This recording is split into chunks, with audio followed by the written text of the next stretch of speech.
மாண்புமிகு உச்சநீதிமன்றம் கரூர் துயர சம்பவத்தை சிபிஐ விசாரிக்க உத்தரவு பிறப்பித்துள்ளது. இந்த உத்தரவில் இது ஒரு இன்டரிம் ஆர்டர், இடைக்கால உத்தரவாக பிறப்பித்துள்ளது. மேலும் ஓய்வு பெற்ற உச்சநீதிமன்ற நீதிபதி அவரின் தலைமையில் 2 IPS அதிகாரிகள் அடங்கிய ஒரு கமிட்டி அமைத்து, மேற்படி இந்த கமிட்டி சிபிஐ விசாரணையை கண்காணிப்பதற்கு இந்த கமிட்டி அமைக்கப்பட்டுள்ளது என்றும், மேலும் இந்த சிபிஐ கரூர் சம்பவத்தை விசாரணை செய்து ஒவ்வொரு மாதமும் இந்த கமிட்டி முன்பாக தங்களுடைய அறிக்கையை சமர்ப்பிக்க வேண்டும் என்றும் தமிழக வெற்றி கழகம் சார்பில் மாண்புமிகு உச்சநீதிமன்றத்தில் சென்னை உயர்நீதிமன்றம் பிறப்பித்த தனி நீதிபதி பிறப்பித்த உத்தரவை எதிர்த்து தாக்கல் செய்யப்பட்டுள்ள மனுவில் மாண்புமிகு உச்சநீதிமன்றம் இடைக்கால உத்தரவாக இந்த உத்தரவை பிறப்பித்துள்ளது. மேலும் சென்னை உயர்நீதிமன்றம் கரூர் சம்பவத்தை விசாரிப்பதற்கு ஜூரிஸ்டிக்ஷன் கிடையாது என்றும் மாண்புமிகு உச்சநீதிமன்றம் சென்னை உயர்நீதிமன்ற பதிவாளர் அவர்களிடம் விளக்கம் கேட்டுள்ளது.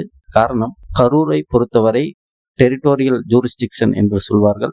அதன்படி அந்த வரம்பு, கரூர் சம்பந்தமாக எந்த ஒரு வழக்கு தாக்கல் செய்தாலும் அதனை மதுரை உயர்நீதிமன்றத்தில் தான் வழக்கு தாக்கல் செய்ய முடியும். அவ்வாறு மதுரை உயர்நீதிமன்ற வரம்பிற்குள் வரும் ஒரு வழக்கை சென்னையில் உள்ள தனி நீதிபதி எவ்வாறு விசாரணைக்கு ஏற்று அதை சென்னை உயர்நீதிமன்ற பதிவாளர் அவர்கள் எவ்வாறு அதை வழக்கை பதிவு செய்து விசாரணைக்கு எடுத்தார்கள், அதை தனி நீதிபதி எவ்வாறு கிரிமினல் ரிட் பெட்டிஷனாக எடுத்து ஓய்வு பெற்ற நீதிபதி தலைமையில் எவ்வாறு விசாரணை ஆணையத்தை அமைத்தார் என்றும் உச்சநீதிமன்றம் பல்வேறு கேள்விகளை சென்னை உயர்நீதிமன்ற பதிவாளருக்கு கேள்விகளை கேட்டுள்ளது. காரணம், சென்னை உயர்நீதிமன்றத்தில் தாக்கல் செய்துள்ள மனுவில் அவர் ரிட் வழக்காக தாக்கல் செய்திருப்பார். கூட்ட நெரிசலில் பல்வேறு உயிர்கள் பலியாவதை தொடர்ந்து அதற்கான ஒரு வழிகாட்டு நெறிமுறைகளை விதிக்க வேண்டும் என்று அந்த மனு தாக்கல் செய்யப்பட்டிருக்கும்.